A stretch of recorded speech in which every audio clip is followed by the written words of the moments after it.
Good oak.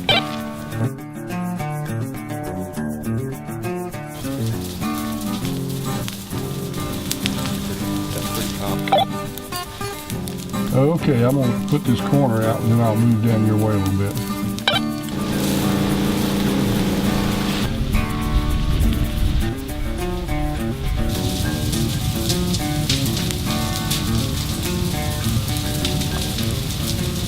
I am Joe Graves. This is my brother Clark Graves. We own this farm in partnership. We operate it as Graves Family Forests because it's very much a family operation. Plans for the future are all about the family and the transition to the family. Farm has been in our family since 1905. It was left to us by our great aunt Irene Yancey Graves Brandon, to my father, and then my brother and I. We want this to be a long-term sustainable forest. It can provide income for our descendants and can help them manage and be set up for them so they don't have to do a lot of the groundwork we've done. And things will be rolling right along for them, we hope. And if they have a sincere interest in it, they can maintain it with as little trouble as possible as far as income goes. And you know, we didn't come from a background of forestry. We haven't been on this land all our lives. Maybe with the exception of Boy Scouting, the only time that we had any conservation training as we grew up. But we came out here, we knew that things needed to be done on the farm. We wanted to do them in the right ways, and we started attending the forest landowners training programs, and every time we go we learn something. Most of those things we have applied on this farm. Very few of them don't apply to any forest holding. Every acre needs to produce its maximum potential. That doesn't necessarily mean money, but it may be, you know, wildlife corner, or it may be, you know, it may be timber, or it may be agricultural. We found out, even as we have, I guess, matured in the forestry management aspects of our farm, that every time we go on these tours, we learn valuable information. We either learn something new, get different ideas of the way we can approach them, or it reinforces what we're doing or what we've done in the past. It makes us feel like we have done the right thing.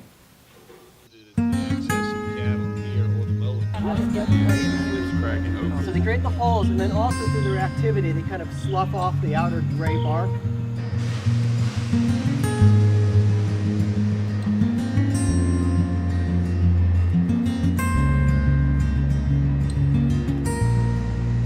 Since we've been to all this training, it's fairly easy for us to see the different aspects of the farm, different stands of trees, to relate to people what we've done in those areas, what we think is an improvement of what the stand was originally. But this is set up to burn, hopefully burn every year in three pieces. We burn this 1 year, burn this section 1 year, and this section 1 year. You want to put in sweat equity, you can do it yourself. Now, if you're going to manage your burns, you need to become burn certified. A large part of our goal is also wildlife enhancement. We tried to provide good cover for wildlife, good food for wildlife, and these controlled prescribed burns are aiding with that.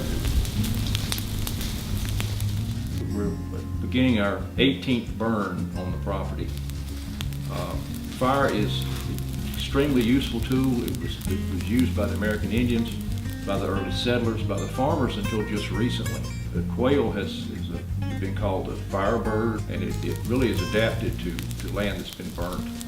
And so the burning under the understory of thin pines seems to be very effective. Now, we're hearing more quail whistling on the property.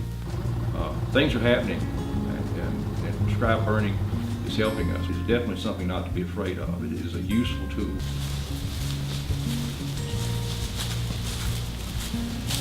It's rolling pretty good in those pine needles in there. I'm thinking,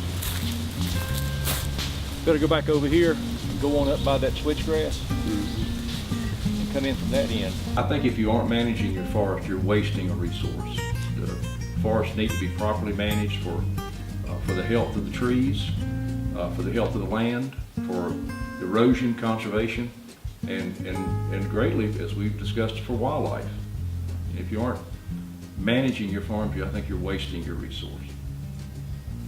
And in the long term, it will produce more revenue for you too, to pay taxes and improve other things on the farm, and provide funds for the future generations to use. One of the reasons that our great aunt, my father's aunt, left us this farm was that she thought that we would keep it, improve it, manage it, and let the family use it, and that's what we have done. That's what we try to fulfill her wishes, and we'll try to, and we're passing that on to our children and grandchildren, that is what this property is for. It's to look after all of us.